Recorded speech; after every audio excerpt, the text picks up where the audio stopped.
welcome to another live stream here at Plymouth Pavilions, the location for this year's Devon Business Show 2023 from the Devon and Plymouth Chamber of Commerce. My name is Paul Philpott. I'm one of the vice chairs here at the Chamber and your podcast host from Fresh Air Studios. Thank you very much for joining us if you're watching us live. And of course, if you're listening to us on Apple, iTunes, Podcasts, Apple Podcasts, Spotify, all those platforms, please do click that subscribe button. Now, we have with me two very attractive young gentlemen from the Diversity Business Incubator, Jabo Butera. Hello, Jabo. Good afternoon. I always smile when I see Jabo because he's the man I know who has the most number of jackets on this planet. Every time I see him, he has a different jacket on. How many jackets do you own, Jabo? Thank you very much. I'm not letting you in the secret. No. You're not going to tell us the secret? I'm not going to tell you the secret. Okay. And somebody who's a very charming gentleman from the Bank of England, Jamie Barber. Hello, thank you for joining us, Jamie. Thank you for coming down to the Devon Business Show. How have you found it here so far? Yeah, it's been great so far. Good to met lots get of out people. and about. Yep, meeting lots of people, making new connections. Making new connections, and everybody's probably been asking you lots of awkward questions all about the Bank of England, haven't they? Yeah. But we'll get on to those in a few moments. Now, before we talk into more detail, let's say hello to a few of our exhibitors here. We'd like to say hello to Carbon Saving Group, Poles Apart, Devon County Council, the Train for Tomorrow boot camps that they're doing, Plymouth City Bus, and also Sway Electrical Services. So, Jamie, let's just talk about the Bank of England, all right? I'm going to ask you a really short question, but I reckon the answer can be quite complex. Can you give us a brief introduction to the Bank of England and the role it plays? Great. So I'll try and keep it brief, although it might not be able to be quite as snappy as the question. Okay. So the Bank of England, central bank of the United Kingdom, two main responsibilities. One is monetary stability, the other is financial stability.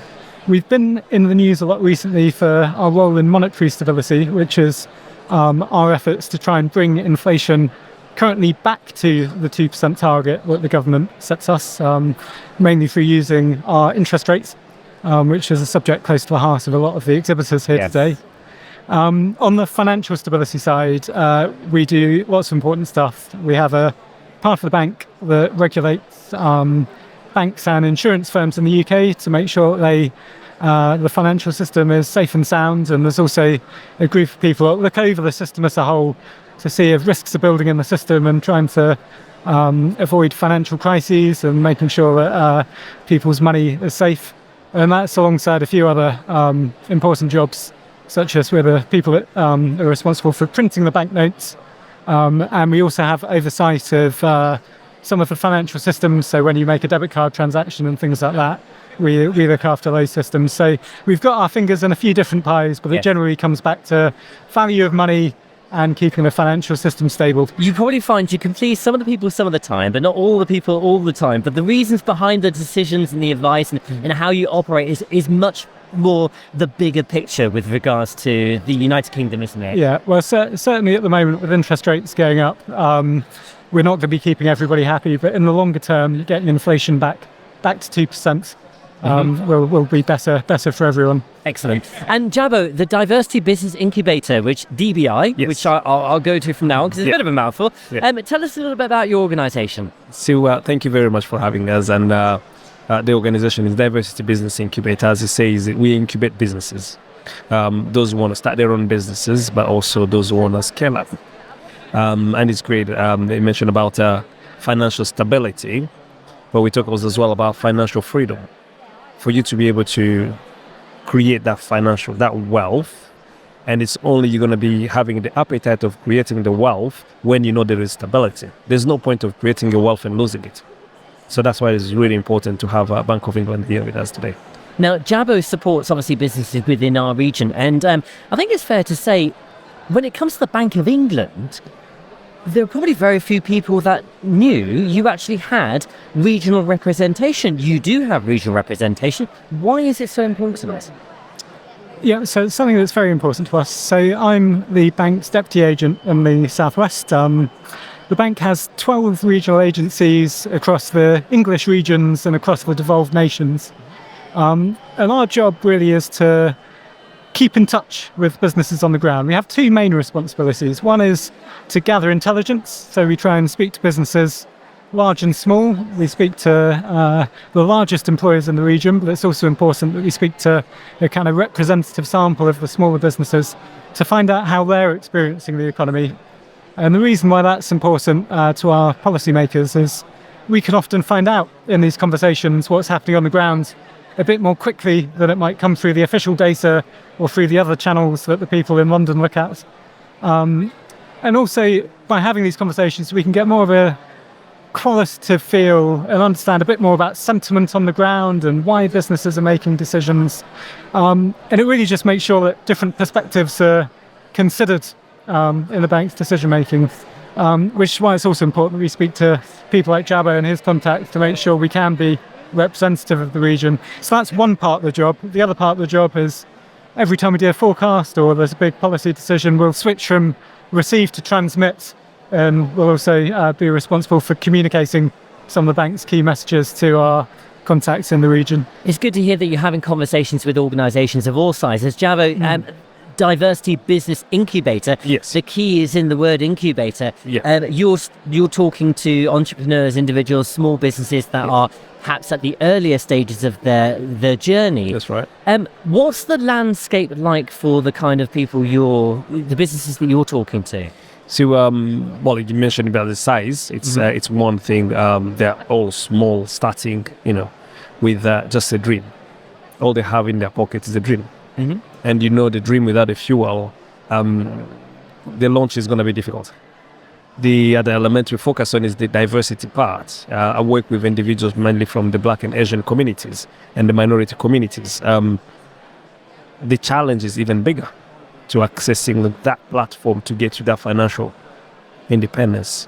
So that's why we work with those individuals from that particular group of communities who are looking at that journey into that financial independence for their own roots.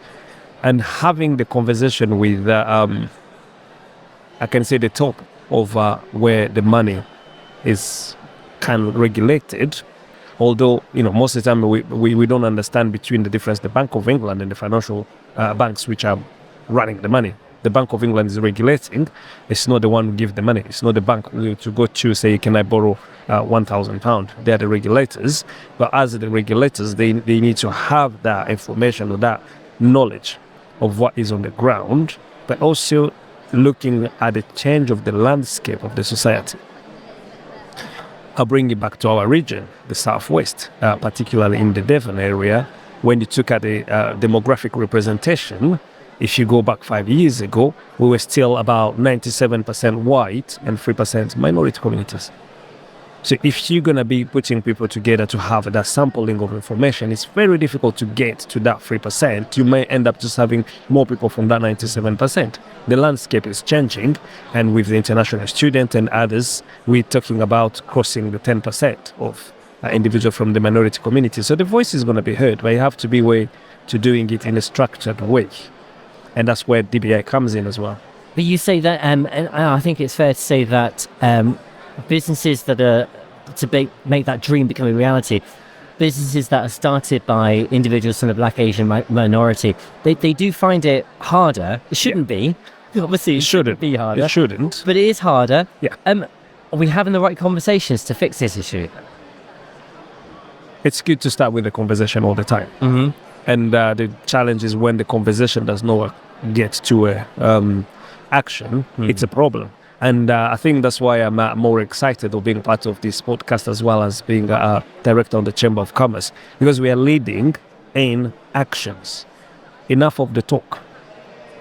People can just talk about it all the time. No. So this podcast is just one of the actions, but the other conversation we've had prior, we had Melinda on the call with us, and the chamber ourselves, between the directors, we always revisit our place, saying, how are we doing with inclusion? How are we doing with equity vs equality?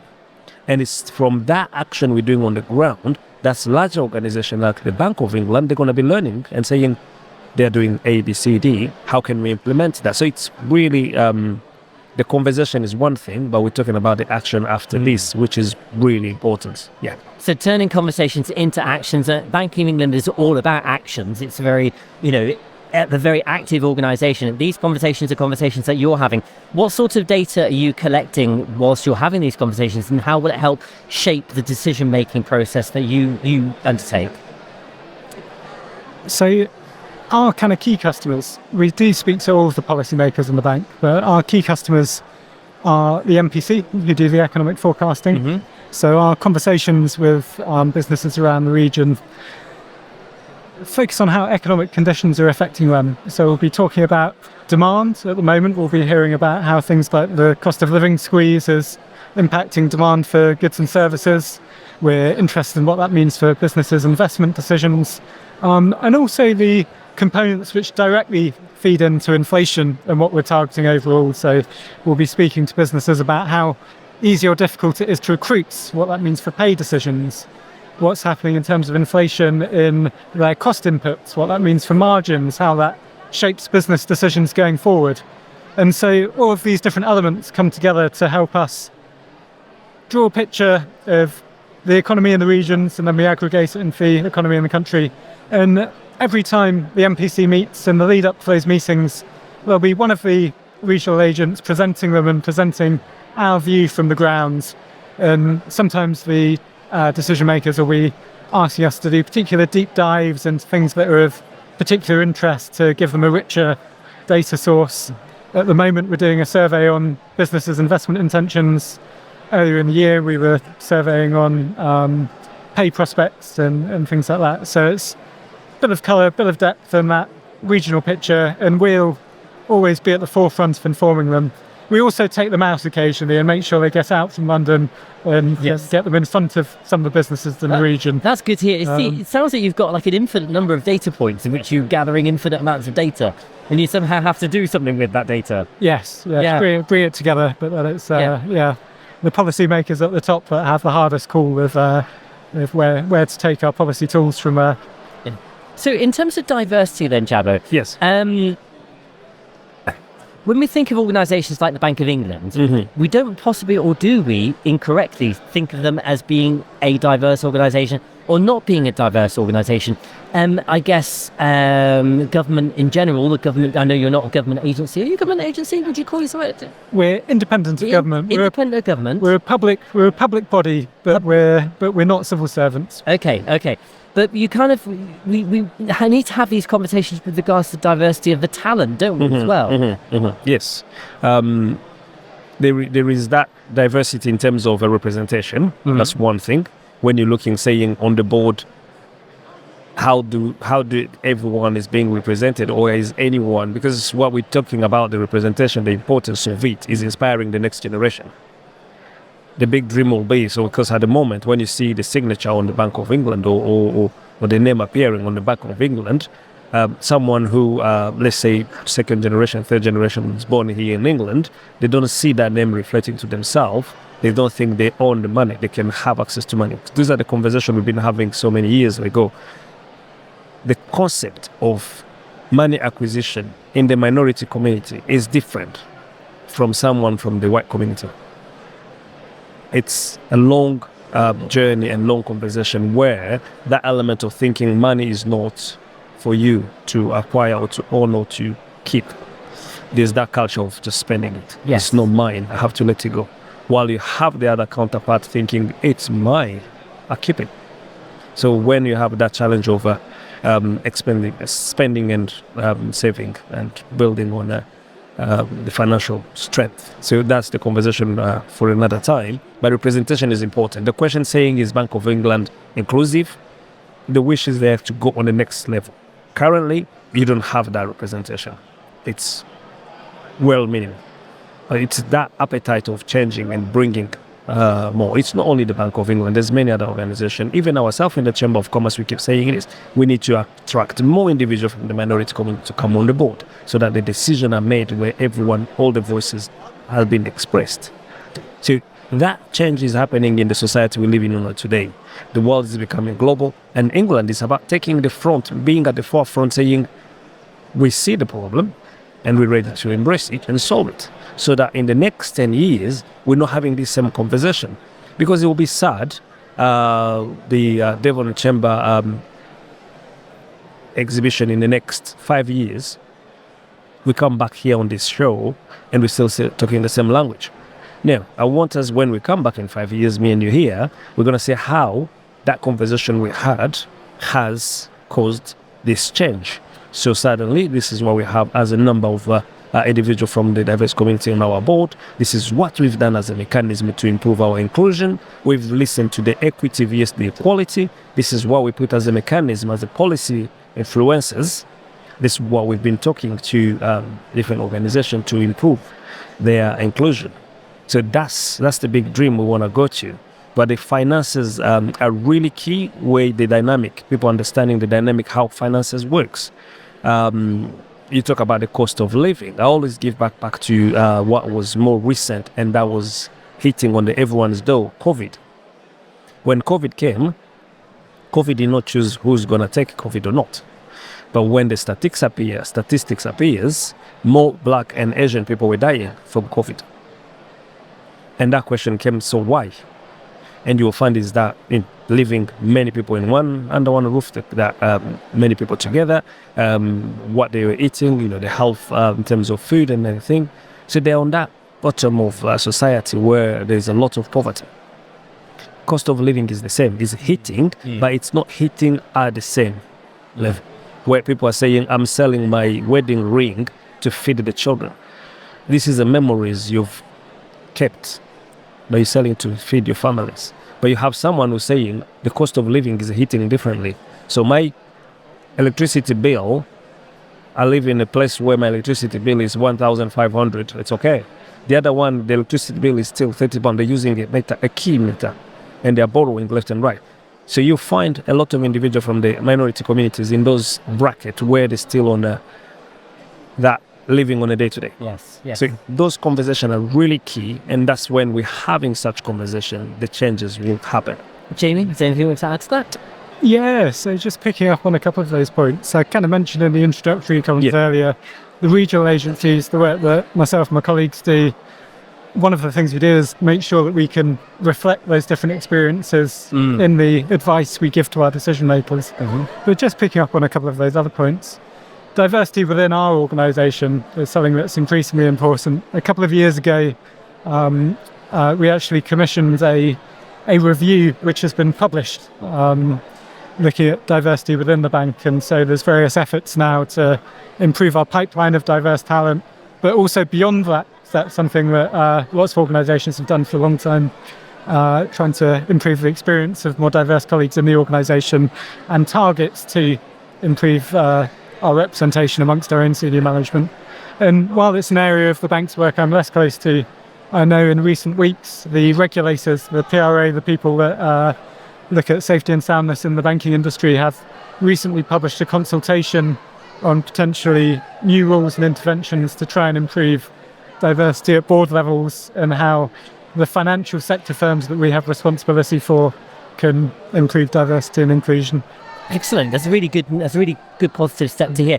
Bringing it back to the Devon and Plymouth Chamber of Commerce and the business show that we've had here.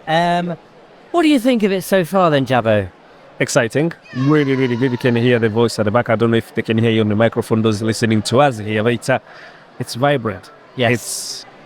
It's what I call a human expression. So here, when you hear laughter, a laughter is real. A laughter does not have a color. A joy does not have a color. So it's open for everyone, and it's honest. That's what we're talking about here. When you come and finding a place where you are welcomed by the sound of the place. You are welcome. And when you start seeing, it's a big change when you start seeing individuals from different backgrounds in terms of color. So diversity has a bigger strength, and I always tell people, use your 5 senses, your smell, your touch, your palate, and to measure your diversity. If you measure it with only just what you see, the color of the skin, then you're not on diversity yet. It has to be all together, because that's when the human element kicks in. Today, this is what's happening here. You have everything coming together. We are on that journey of making the big change. And the conversation even we are having here, some places don't feel it uncomfortable to have that conversation. And then when you talk about, what Jim was saying about the progress the Bank of England have done, and that questioning themselves, how do we move forward? It's a lot of individuals tend to run away from it.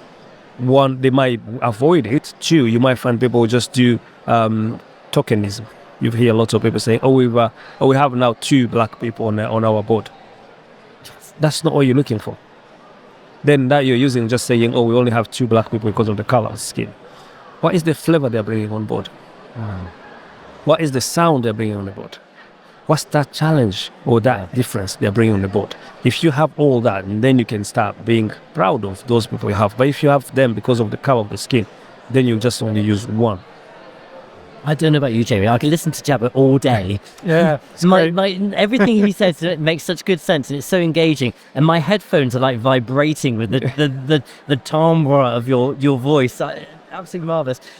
Jamie, you're having lots of conversations with businesses of all sizes here at the Business Show. What questions are you asking? What questions have you been asked? Well, in the show today, I'm mainly trying to meet new businesses, so Yes. we do get more of a mix, and so I'll be trying to get them on our book, so then we can have the confidential discussions of on all the good things like pay and employment and the things I touched on earlier.